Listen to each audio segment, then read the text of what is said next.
Glória a Deus. Romanos 12, versículo 12. Quem já encontrou, diga amém. Amém. Vamos ler então. Romanos 12, versículo 12. Coloca aqui para mim, por favor. Romanos 12, 12 diz assim, palavra de Deus: alegrai-vos na esperança, sede pacientes na tribulação e perseverai na oração. Vai ser apenas esse versículo. Vamos ler de novo? Pega aí a sua Bíblia. Vamos ler em voz alta. Alegrai-vos na esperança, sede pacientes na tribulação, perseverai na oração. Vamos de novo? Vamos lá? Aqui, ó, quer ver? Coloca aqui para a gente ler na mesma versão. É 12, Romanos 12, 12. Vamos usar essa daqui, ó. Vamos lá. Alegrai-vos na esperança, sede pacientes na tribulação, perseverai na oração. Vamos de novo.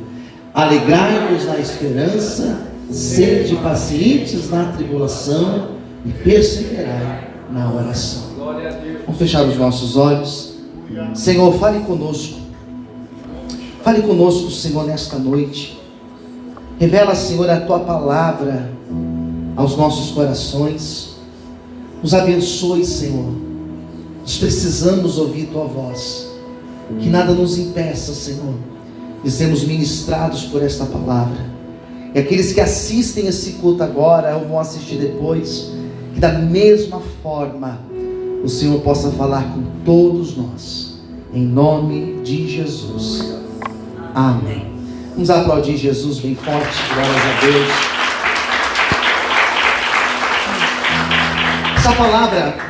Essa palavra que eu acabei de ler para vocês, ela é extremamente atual. E eu disse hoje cedo e repito, se eu pregar exatamente igual, daqui a 1 ano, ou daqui a 10 anos, ou daqui a 20 anos, essa mensagem ela vai ter o mesmo efeito, e ela vai continuar atual da mesma forma. É sem dúvida. Eu poderia usar mais versículos do capítulo 12, porque ele é muito rico. Tem vários versículos que eu poderia destacar e falar nessa noite. Mas Deus ministrou no meu coração apenas esse versículo 12. E não é grande, ele é curto. E para entender esse versículo 12, não precisa de muita profundidade teológica, porque ele é muito simples. São 3 conselhos. Quantos conselhos eu disse? 3. Apenas 3. Então minha mensagem vai ser rápida hoje, vai ser bem curta. São 3 conselhos que Paulo deu para a igreja de Roma, e que se nós aplicarmos a partir de agora, a partir de hoje, a partir dessa noite, se nós aplicarmos daqui em diante, nossa história muda. Posso ouvir amém, queridos? Amém. Nossa vida, ela muda. Por isso eu quero que você preste muita, mas muita atenção naquilo que eu vou ministrar para vocês nessa noite. Primeiro, essa carta de Paulo aos Romanos, ela é diferente de todas as outras cartas de Paulo. Eu costumo dizer que um cristão de verdade, ele deve ler a Bíblia. Todo cristão deve ler a Bíblia. Mas todo cristão deve ler os textos de Paulo, e não só ler, mas entender os textos de Paulo. Para você entender a importância do texto que nós estamos falando hoje. De todos os textos da Bíblia, de todos os textos do Novo Testamento, os textos de Paulo, eles são fundamentais para nós. Não apenas porque Paulo foi o mais teológico de todos os outros escritos, mas Paulo sistematizou o que é ter uma vida cristã. Se você quer entender o que é ser cristão, o que é servir a Deus, você precisa ler Paulo. Romanos, ele é diferente dos outros, porque primeiro, as outras cartas de Paulo pontuou problemas. Paulo pontuou situações que aconteceram nas igrejas daquela época, igrejas que ele tinha fundado, igrejas que ele conhecia. Então ele escreve para essas igrejas para consertar problemas, para consertar erros. Eu falei semana passada na aula sobre a segunda carta de Paulo aos Coríntios, e uma coisa que eu destaquei foi que quando você lê Coríntios, dependendo da leitura que você faz, dá a impressão que Paulo é machista. Só que na verdade ele não é machista. Era um problema pontual que estava acontecendo na igreja de Corinto. E o que ele fala para Corinto, ele não fala para nenhuma outra igreja. Por quê? Porque as outras igrejas não tinham esse mesmo problema que existia em Corinto. Romanos é diferente porque Paulo não tinha ido em Roma. Quando Paulo escreve esta carta, ele não conhecia os irmãos de Roma. Não foi Paulo que fundou a igreja em Roma. Essa igreja de Roma, ela foi fundada, muito provável, por alguns que estavam lá no Pentecostes, quando o Espírito Santo desceu naquele cenáculo. Muito provável que esses que inauguraram esta igreja, que começaram esse trabalho em Roma, estavam naquele momento quando o Espírito Santo desceu sobre a igreja. E eles retornam para Roma, e eles começam a desenvolver a igreja de Roma. Ou seja, Paulo não conhecia essa igreja. E é por isso que você lê Romanos, você não encontra Paulo pontuando problemas. Era uma igreja que ele estava orientando conforme a direção do Espírito Santo de Deus. Então ela é diferente. Quem entendeu, diga amém. Ela tem esse aspecto diferente. Roma era uma igreja que Paulo queria ir. O interessante é que na concepção daquela época, eles não tinham a noção do mundo como é hoje. Então na cabeça de Paulo, ele queria ir na Espanha para desenvolver o ministério, a missão, e ali seria o seu último ponto. Porque na cabeça de Paulo, o mundo acabava na Espanha. Não tinha noção que tinha um outro continente para o lado de cá. E para chegar na Espanha, ele precisava passar em Roma. Roma seria uma base missionária para Paulo. E Deus deu essa palavra, essas orientações. Essa carta aos Romanos, ela se destaca, e eu quero pontuar para vocês 7 pontos importantes aos Romanos, que faz dela uma carta diferente de todas as outras. Primeiro, é a carta mais teológica de Paulo, é a mais sistematizada teologicamente. Segundo lugar, é uma carta que Paulo trabalha com esquema de perguntas e respostas. Ele faz perguntas e ele mesmo responde essas perguntas conforme a direção de Deus. Quem entendeu, diga amém. Ele não tinha dúvidas deles lá, então ele criava as perguntas e ele mesmo respondia as perguntas. Em terceiro lugar, essa carta é a carta que ele mais usa noções do Antigo Testamento para fundamentar a sua nova concepção. Ele, por ser um fariseu, por conhecer toda a lei, ele se utiliza disso, desses elementos do Antigo Testamento, para fundamentar aquilo que ele entendia por graça. Então ele faz um paralelo entre o Antigo Testamento e a graça de Jesus Cristo. Em quarto lugar, é o texto que mais fala acerca da justiça de Deus. Hoje em dia nós ouvimos muitas pregações que falam do amor de Deus, porque Deus, ele é amor de verdade, isso é fato. Nós ouvimos muitas pregações que falam, por exemplo, da graça de Deus, do perdão de Deus. Mas nós não ouvimos muitas palavras que falam do aspecto de justiça de Deus. Porque Deus, ele é justiça. Deus é justo. Quem entendeu, diga amém. Aquilo que você semeia, você colhe. Aos Gálatas, Paulo escreveu isso. Deus não se deixa escarnecer. Tudo que o homem semear, ele colherá para a tua vida. Então, Romanos, Paulo fala demais sobre a justiça de Deus. Em Romanos, Paulo cria um paralelo entre Adão e Jesus. Paulo vai apresentar que o pecado na humanidade entra por Adão, e o perdão para a humanidade entra por Jesus. Se toda a raça humana é condenada por causa do pecado de Adão, por causa do sacrifício de Jesus, toda a humanidade ela é redimida. Então Paulo apresenta esse paralelo. E em sexto lugar, Paulo vai apresentar aos romanos a ação do Espírito Santo na vida do cristão. Como que é o cristão que verdadeiramente tem o Espírito Santo na sua vida? Você lê Romanos e você entende. E em sétimo e último lugar, Paulo em Romanos vai dizer que os judeus rejeitaram Jesus, e por eles terem rejeitado Jesus, a salvação veio para toda a humanidade.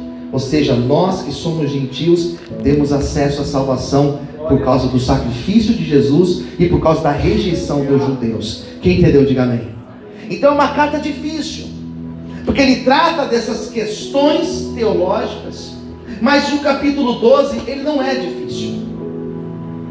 O capítulo 12 certamente é o mais fácil de Romanos, porque o capítulo 12 é Paulo dando conselhos. E esses 3 conselhos que eu quero destacar nessa noite são 3 conselhos básicos de Paulo. Primeiro deles, está aqui, ó: alegrai-vos na esperança. Quem entendeu, diga amém. Primeiro conselho que Paulo disse aqui foi: se alegre, tenha alegria no seu coração, por causa da tua esperança. E quando a gente lê essa palavra esperança, nós precisamos entender o que Paulo quer dizer com esperança. Porque quando nós falamos de esperança, existem várias pessoas, e o exemplo que eu dei hoje cedo foi: existem pessoas que têm a esperança, ou tiveram a esperança, que quando se mudou o presidente, agora as coisas vão melhorar. Se criou essa esperança. Talvez alguns criaram a esperança pelo fato que agora o dólar está mais baixo, está lá R$5. Então a minha esperança é que agora as coisas melhorem. Ou então se criou a esperança que agora que eu consegui um emprego melhor, agora as coisas vão melhorar para mim. Mas não é esse tipo de esperança que Paulo está dizendo. A esperança que Paulo vai dizer que nós devemos nos alegrar é o que ele disse aos Colossenses, capítulo de número 1, e versículo 27, que a nossa esperança é a nossa expectativa de que ainda que nessa vida nós passemos por lutas, por tribulações, por adversidades, a grande esperança que Paulo tinha é que no dia que ele morresse, no dia que ele fechasse os olhos aqui nessa vida, ele viveria uma vida eterna na presença de Deus. A esperança do crente não é, queridos, a mudança de um presidente. A esperança de um crente não é uma porta melhor ser aberta. A esperança do crente é a certeza, é a convicção que ainda que eu passe por lutas nessa vida, chegará um dia que eu vou morrer, que eu vou passar, e depois disso eu viverei eternamente na presença do Senhor. Essa é a nossa esperança. Não é do pobre ficar rico, mas é a certeza que um dia nós viveremos na presença dele. Você pode aplaudir o Senhor, aleluias. Percebe que a esperança que ele fala, que é para nós nos alegrarmos, é essa convicção. A esperança que ele fala de nós nos alegrarmos tem nada a ver com essa vida, não tem nada a ver com essa realidade nossa de dias melhores. Não é isso que Paulo está falando.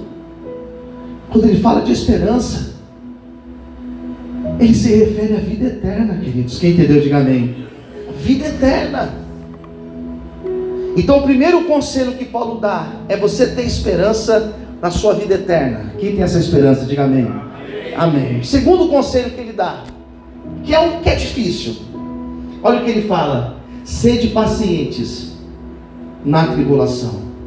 Diga comigo: eu preciso ser paciente no meu momento de tribulação.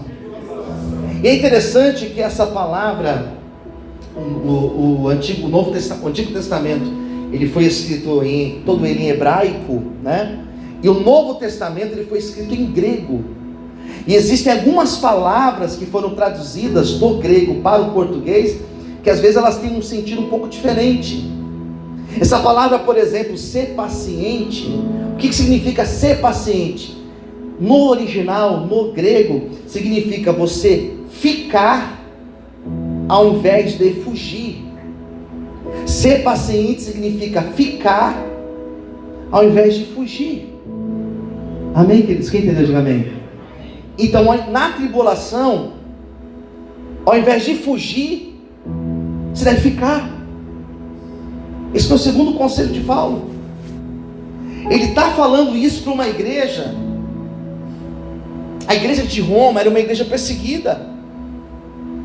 A igreja que existia em Roma era uma igreja onde os cristãos de lá passavam por perseguições, por lutas, por privações, por dificuldades. Quando nós falamos a palavra tribulação, nós estamos dizendo de eventos difíceis, situações difíceis que eles estavam passando. E Paulo escrevia para eles dizendo: seja paciente. Esse desejo de fugir, esse desejo de desaparecer perante um problema, é um desejo comum nosso. Não é apenas eu que sinto isso, ou Paulo, nós sentimos.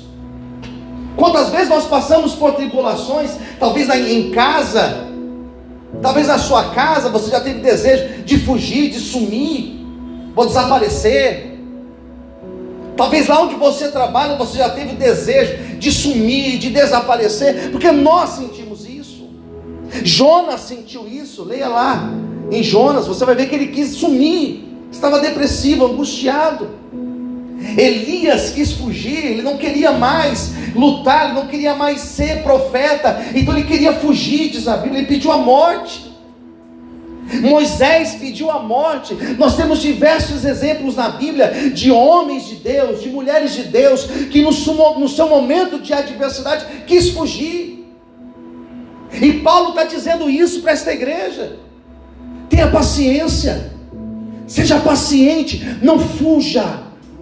A luta pode estar grande, a adversidade pode estar grande, mas permaneça firme, resista firme, porque essa tribulação, ela vai passar, e logo você vai viver o melhor de Deus, o plano de Deus na tua vida. Talvez você está aqui hoje, e o desejo do teu coração é de sumir, é de desaparecer, é de nunca mais voltar, mas o Senhor está contigo. Ele te diz: não temas, espere, a tua luta vai passar, diz o Senhor para você nessa noite. Aleluia! Glória a Deus! Amém? Se é interessante o que Paulo fala sobre esperança, eu acho muito interessante, por exemplo, o que ele fala sobre tribulação. Porque certa vez Paulo explicou o que é a tribulação. Ele disse que a tribulação, a nossa tribulação, ou as nossas tribulações, elas têm duas características. Primeiro, ela é leve. Sua luta é leve. Segundo Paulo, quem entendeu, diga amém. O que significa que ela é leve? Que nós suportamos, que Deus nos dá estrutura para suportar. Quem entendeu, diga amém. E além de ela ser suportável, dois, ela é momentânea. Paulo vai dizer que a nossa tribulação, ela é leve e ela é momentânea. Ela tem começo, ela tem meio e ela tem fim. Ela dura um momento na nossa vida. Essa luta sua, ela é passageira. Posso ouvir amém, queridos? Ela é momentânea, pastor, mas parece que não passa. Ela vai passar. Ela é leve, ela é momentânea, ela vai passar. Sente paciente, não fuja, e o Senhor vai mostrar o poder dele e a glória dele sobre a tua vida, em nome de Jesus. Você pode aplaudir e exaltar o nome de Deus. Sempre a Deus a palma mais forte, aleluia. Amém, queridos? Talvez você fale: não, pastor, mas você não conhece a minha luta. Não importa a sua luta. Todos nós passamos por tribulações. Do pastor que está aqui em cima desse altar até o último ali da porta, todos nós passamos. Por mais estável que a tua vida esteja, por mais tranquilo que a tua vida aparentemente esteja, por mais confortável que você esteja, nós passamos por tribulações. Podemos acordar um dia sentindo uma dor e ter que correr para o hospital. Pronto, já tem uma tribulação. Podemos passar por uma tribulação financeira. Podemos passar por um revés na vida. Chegará um dia que nós vamos precisar enterrar alguém que nós amamos. Nós passamos por tribulações. Nós passamos por momentos difíceis na saúde. Eu até comentei hoje cedo aqui, porque o meu pai vai passar por uma cirurgia amanhã. Pronto, é um processo. É um processo. Todos nós passamos. E quando você estiver passando, não fique em desespero. Quando você estiver passando, não comece a murmurar, não comece a blasfemar contra Deus. Tenha paciência, porque essa luta passa, ela vai passar, e daqui a pouco você vai estar vivendo a plenitude da promessa de Deus na tua vida. Você pode aplaudir o Senhor nessa noite? Você consegue dar um glória a Deus? Aleluia! Então ele fala: alegrai-vos na esperança. 2, sede pacientes na tribulação. E em terceiro lugar, o terceiro conselho que Paulo fala, ele fala de oração. Ele não fala somente da oração. Ele não fala apenas que nós devemos orar. Paulo vai dizer que nós devemos perseverar em oração. Glória a Deus. Ser perseverante em oração. A Bíblia não fala apenas que nós devemos orar. Ela fala que nós devemos perseverar em oração. Jesus, quando contava suas parábolas, e Jesus contou muitas parábolas, e as parábolas nada mais era do que a forma simples de Jesus tratar de assuntos que às vezes não eram tão simples. E a sua audiência era de pessoas, uma maioria camponeses, pescadores, pessoas que viviam do trabalho doméstico, muitos analfabetos. Então ele trazia simplicidade nos seus discursos. Ele falava da pérola, ele falava da rede, ele falava da semente que era semeada. Então todos entendiam as suas parábolas. E geralmente ele contava a moral da história depois que ele contava a parábola. Mas teve uma que ele fez o inverso.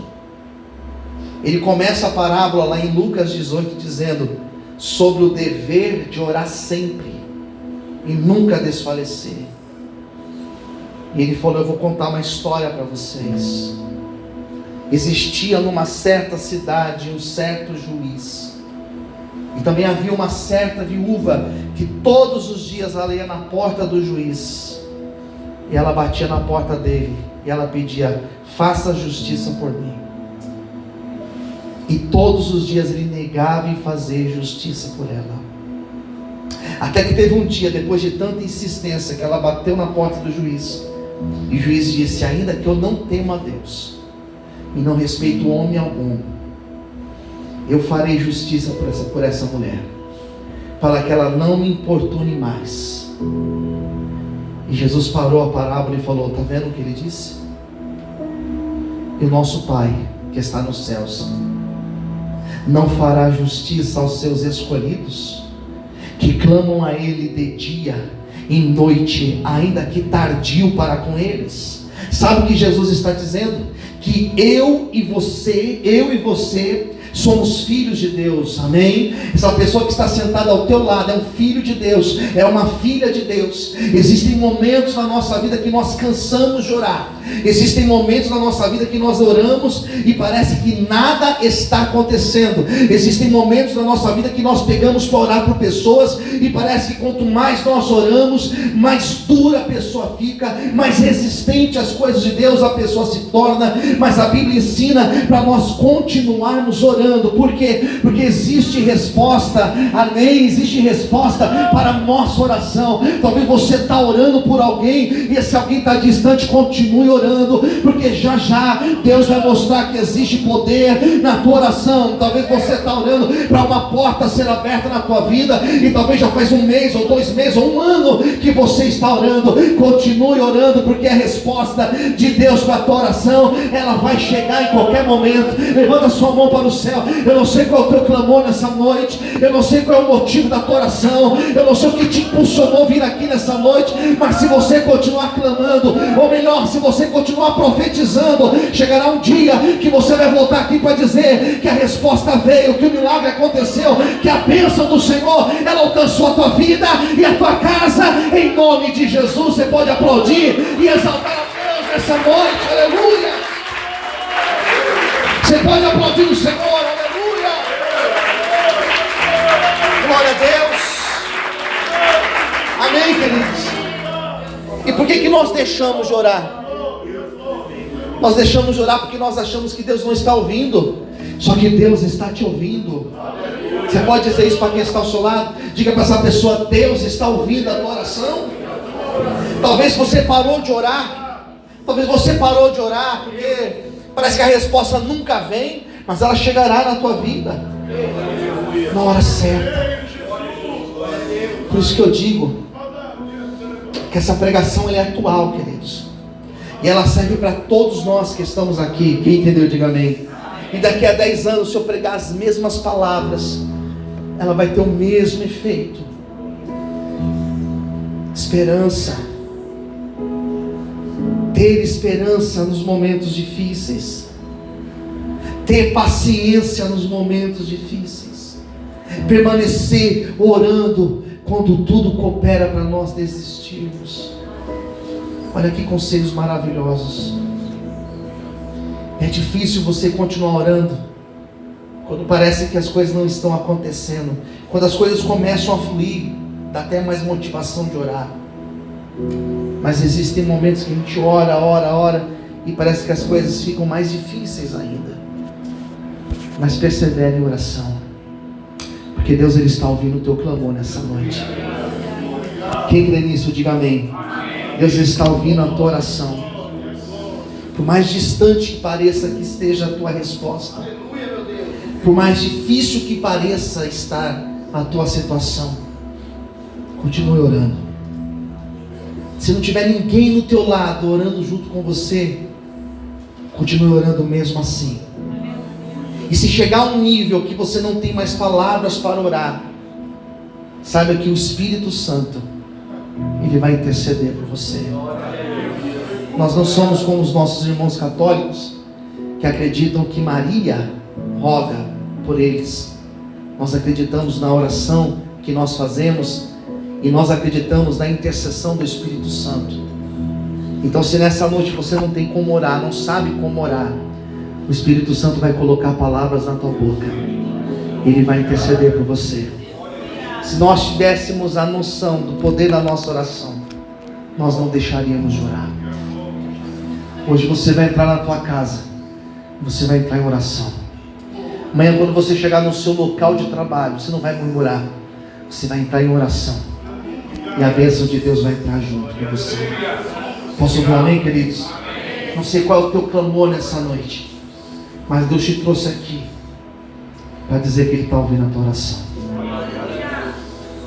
Nós vamos orar agora. Convido você a ficar em pé nesse momento e fechar os teus olhos, em pé, de joelhos, do jeito que você se sentir mais à vontade, mas você vai fechar os teus olhos agora. E nós vamos orar nesse instante. Vou pedir para os obreiros me ajudarem aqui para a gente orar pela igreja. Na verdade é só uma intercessão de 10 segundos, concordando com a tua oração, amém? Você vai receber a unção com óleo, a oração de um obreiro, de uma obreira. Me ajuda aqui os obreiros, amém? Pastor, mas eu não sei nem como orar, não se preocupe, o Espírito Santo ele vai interceder por você agora. Ora nesse momento. Pastor Ricardo, vem aqui fazer esta oração, pastor, amém? Coloque a tua vida, coloque a tua necessidade, apresente o seu clamor nessa noite, aquilo que você precisa que Deus faça na tua vida. Vamos orar em nome de Jesus. Oh, aleluia. Oh, Espírito Santo de Deus, me ajude a oração em nome de Jesus. Oh, Espírito Santo de Deus, creio, Senhor, que esse processo, meu Deus, da restauração, eu creio que através dessa palavra, dessa mensagem ministrada, Senhor,